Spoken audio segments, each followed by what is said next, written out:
There should be another meeting on Myanmar, given what's happening. Well, we're following the situation in Burma very closely as well.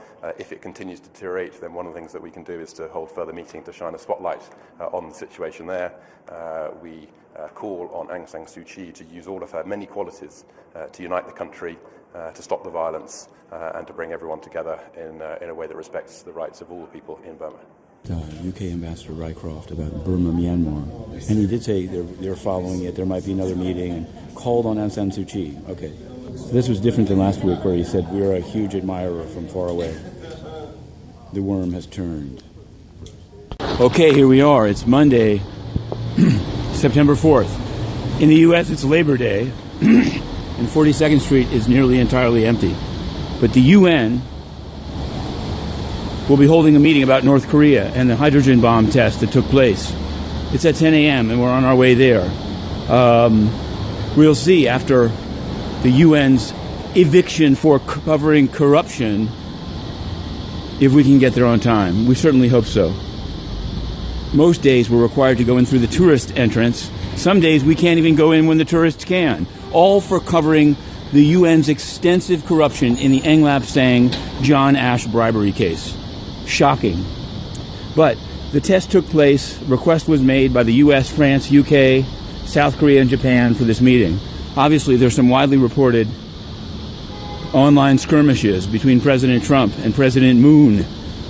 But I ask, from the UN perspective, where is Ban Ki-moon? What a joker. Oh, there was a publication in the Washington Examiner who said Ban Ki-moon is still the Secretary General, and his spokesman, Stefan Dujarric, condemned the most recent H-bomb test. This is a problem of having the same spokesman for 3 Secretary Generals in a row, and also is reflective of the lack of reform, razzmatazz, and the continuation of censorship under Antonio Guterres.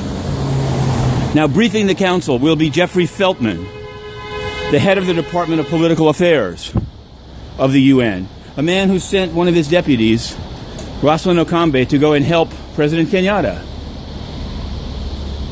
steal an election in Kenya. Take an election in Kenya. Look, we're going to get sprayed on. Thank you, de Blasio. Now, we come this way today, because we want to tell you, when the UN threw Inner City Press out, we worked here for 3 days covering the UN under this very canopy. Yes, it's true. People brought us documents, see, because we cover the UN. Only the UN is so corrupt they can take an active journalist and throw them into the park. Burundi, there was a report released today in Geneva which totally puts to the test, puts to the lie what the President's Security Council said, is that everything is fine there. Well, he said strong state institutions. Cameroon, first day of school, people being arrested, ghost towns. The UN pretends everything is now all fixed up. But there it is, the most corrupt international organization other than WIPO. We're going in.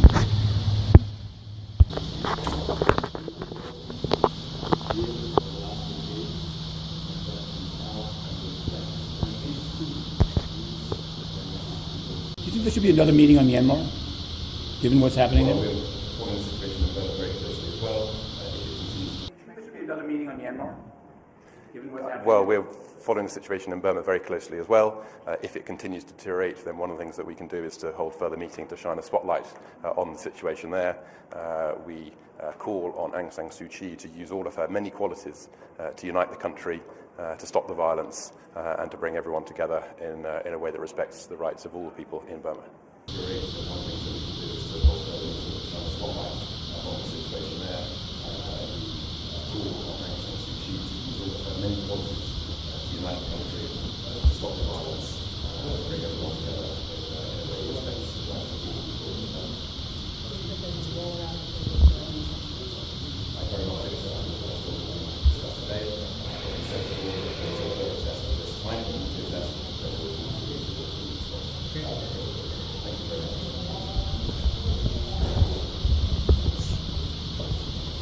Nobody cares about the Rohingya. Everybody's a player on North Korea, even if they have no impact at all. Anyway, you did say Aung San Suu Kyi. You did hear it here. We will put it up. So there you have it. The passage is removed.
So that everyone is an expert on North Korea. France and the UK speaking on North Korea. US and South Korea said nothing on their way in. The Intercity Press asked UK Ambassador Rycroft about Burma, Myanmar, and he did say they're following it. There might be another meeting, and called on Aung San Suu Kyi. Okay, so this was different than last week, where he said we're a huge admirer from far away. The worm has turned. Can this be another meeting on Myanmar? Given what's happening? Well, we're following the situation in Burma very closely as well.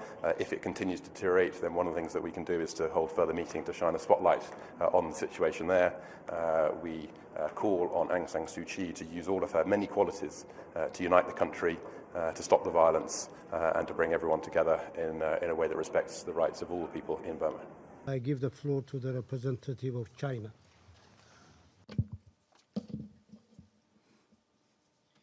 Thank you, Mr. President. On the 3rd of September, the DPRK, despite the general opposition of the international community, disregarding the relevant resolutions, provisions of the Security Council, conducted once again a nuclear test. The Chinese government resolutely opposes and strongly condemns the nuclear tests of DPRK in violation of the UN Security Council resolutions. Achieving the denuclearization of the Korean Peninsula and maintaining the nuclear non-proliferation system and peace and stability in Northeast Asia, this is the firm stand of the Chinese government and also the general aspiration of the international community. We strongly urge the DPRK to face up squarely to the firm will of the international community on the issue of the denuclearization of the peninsula and earnestly abide by the relevant resolutions of the Council, stop taking actions that are wrong, deteriorating the situation and not in line with its own interests either, and truly return to the track of solving the issue through dialogue. The situation on the peninsula is deteriorating constantly as we speak, falling into a vicious circle. The peninsula issue must be resolved peacefully. China will never allow chaos and war on the peninsula. The parties concerned must strengthen their sense of urgency, take due responsibilities, play their due roles, take practical measures, make joint efforts together to ease the situation, restart the dialogue and talks, and prevent further deterioration of the situation on the peninsula.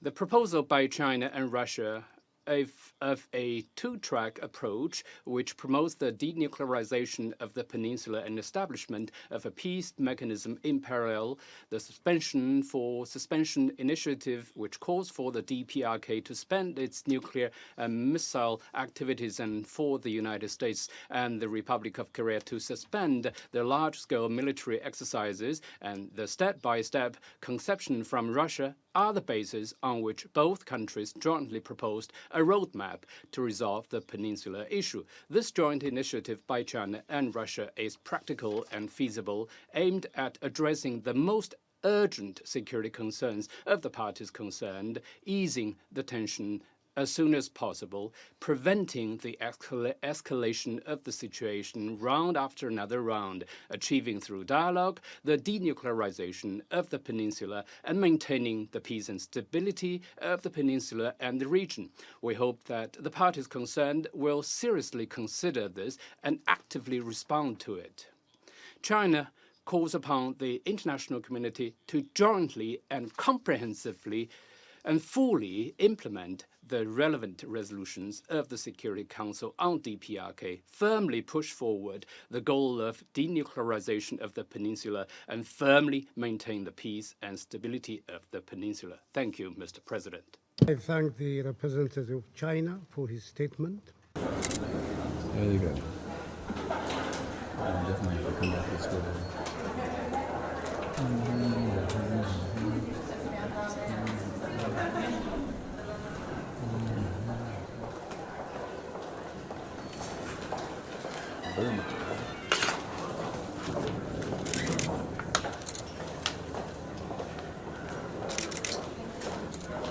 Hey. Looks like that's it. Unless Russia and China want to talk a little smack, but it's an excursion into history.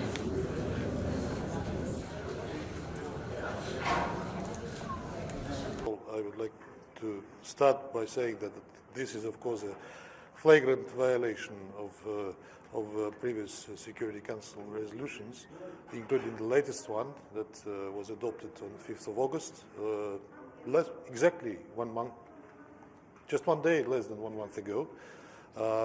And every council member condemned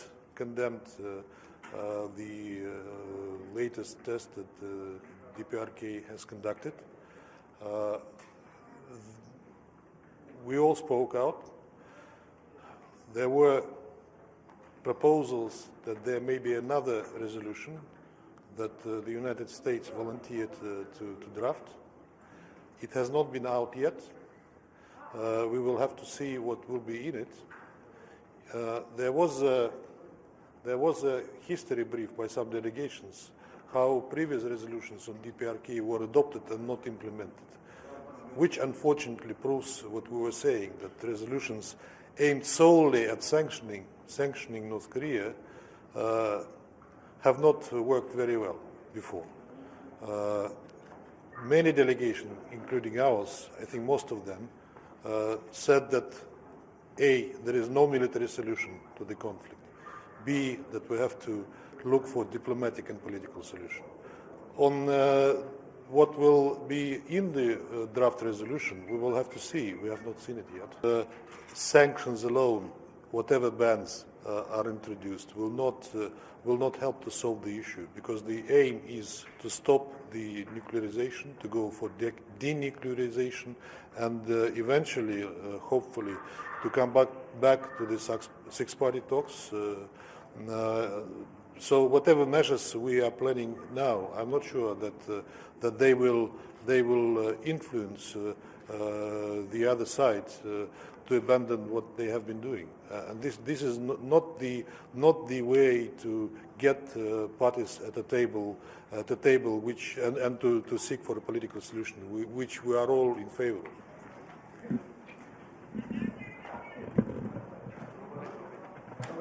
A whimper and not a bang. The meeting is over. The purpose of the meeting seems to have been to announce that there will be a vote next Monday on unprecedented sanctions beyond seafood on North Korea. The question we have is, what will Kim Jong Un and his government do between now and Monday? Will they be cowed into, even if they do nothing, would doing nothing have any impact on the vote? Would doing something, well, we'll see. We're going to end this for now here at the UN Security Council stakeout as everything packs up. It's being packed up. Yep, that's correct. Let's see, though. We're moving into endgame.